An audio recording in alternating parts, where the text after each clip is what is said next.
The brunt of it, and he's still living, and I'm just happy that he's still okay. The wind from a tornado so strong, an RV flipped onto a man and then flew right back off of him. The people who are hurt today and property destroyed after tornadoes ripped through their communities.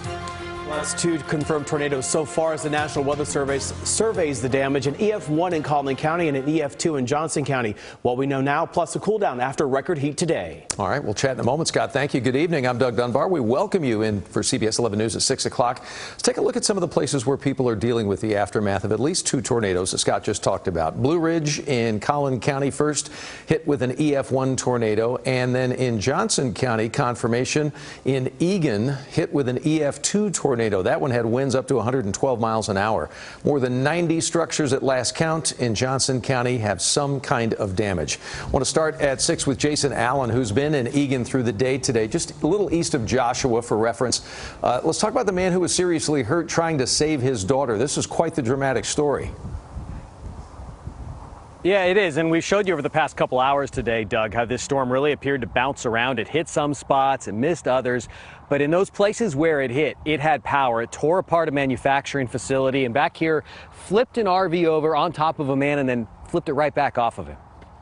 This RV, twisted, torn apart, is proof of what Brittany Deaton was thinking as the storm approached Monday night, that she needed to get out of it.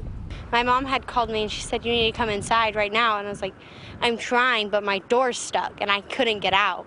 Her father, Sean, ran out in the wind, forced the door open, and she jumped to safety, debris hitting her in the back as the trailer flipped on top of her father. He was right here, where all that blood is. All of his ribs are broken, both of his hips are broken, his nose is broken, and his ear got half cut off, and they had to sew it back on. Her father was in surgery Tuesday, seriously hurt, but still alive. The storm didn't leave a wide swath of damage, but picked its way across the county. It took out a shelter and a steel greenhouse for a garden and flower business on the property of former cowboy Jay Novacek in Joshua. I mean, they've just started their business, and you know that's a hard hit for them. I mean, to go through COVID and build a business and finally get up off the ground. It took out fences and snapped off trees as it moved east. Flying sheet metal from a manufacturing company crushed Stephen Barnes' shop hundreds of feet downwind. My mother-in-law lives right down there, and we were going to go to that brick house, but when I looked out the front door, I could see the trees spinning, so we just ran and got in the closet. And 3 minutes later, it was over.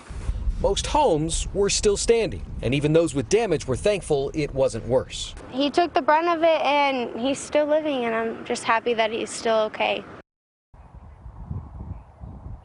This looks like a very narrow path of damage. So crews were able to get the power lines back up quickly, Doug, and even roads, they were able to clear those pretty quickly today as well. And we know they're experts at it. It happens so often here in North Texas. Jason, thank you so much. Let's talk now.